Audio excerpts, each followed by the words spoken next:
We'll begin in Minnesota House District 3A, which includes all of Koochiching and Cook counties, a large portion of St. Louis County to the north, and all of Lake County except right around Two Harbors. We'll hear first from the incumbent, Democrat Rob Ecklund from International Falls. Thanks WDSC for doing these candidate profiles. I appreciate the time and service and the flexibility in getting them done. District 3A, the one I'm fortunate enough to represent, is the largest legislative district in the state. It encompasses the entirety of Koochiching and Cook County, most of Lake County, and northeast St. Louis County. I like to say without my district, Minnesota wouldn't have a point. I was raised in International Falls and graduated high school in 1976 and went into the Marine Corps for 3 years. When I got out, I worked several jobs and met my wife during this time. Joan and I have been married for 36 years and we have 3 adult children, Nick, Jared, and Corey. I worked in Boise paper for 29 years. During that 29 years, I was the president of the local USW 159 for 9 years and held various other offices in the union during that time. During my employment at Boise paper, I was also a Koochiching County Commissioner for 5 years, and I'm thankful for Boise PCA for allowing me the time off to fulfill my commissioner duties. For 2.5 years of my career as a legislator, I also worked full-time at Boise paper, and I retired 2.5 years ago, so I've been a full-time legislator since then. I'm right now the current chair of the Veterans Committee in the Minnesota House of Representatives, and what an honor for a Marine to chair this committee. The focus of the committee since I've been chair has been on veterans' mental health, veterans' homelessness, and suicide prevention. We have made great strides in that and have been able to appropriate money the last 2 years to all 3 of those programs. One of the main bills that I'm pushing as the chair of the Veterans Committee is the Veterans Restorative Justice Act. This would provide an alternative court system for veterans that find themselves on the wrong side of the law due to PTSD or other service-related conditions. During my 5 years in the legislature, I've been a champion of broadband, and you might wonder why a guy that doesn't know what a gig up from a gig down would carry something like this, but a simple fact is because it doesn't work at my house. And the last 2 years, we were fortunate enough to pass a bill that had $40 million, $20 million for each year of the biennium. Unfortunately, the first year for broadband grant funding, there was requests for $79 million, and it shows how bad we need rural broadband in the state of Minnesota.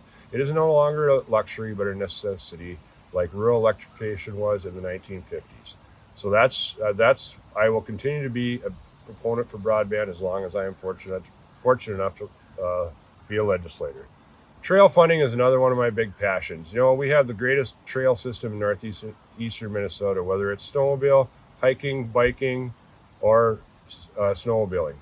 I'm going to keep working to provide more funding for trails because it brings tourists up to the state, and that's one of the 3 T's of our economy: tourists, taconite, and timber.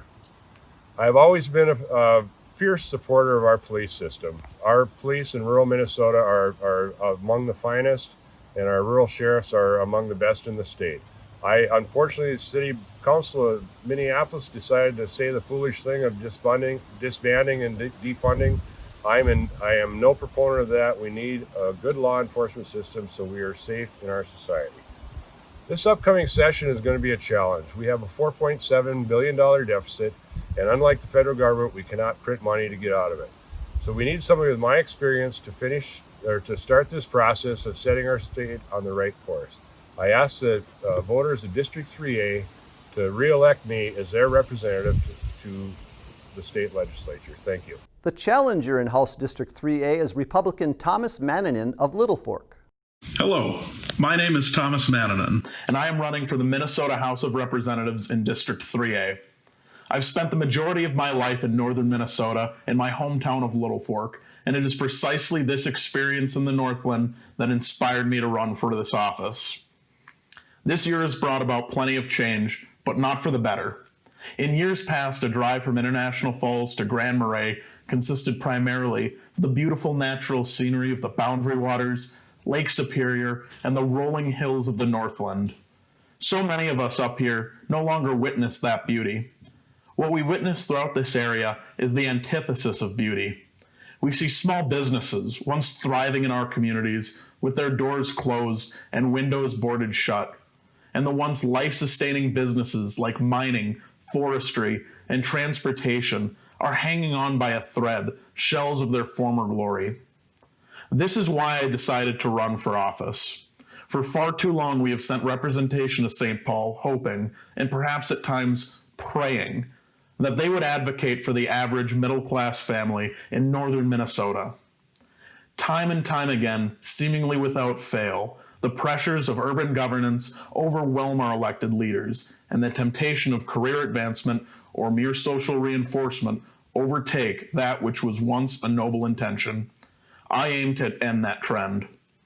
The economy is a fitting primary issue, and I intend to help restore our struggling economies in a number of ways.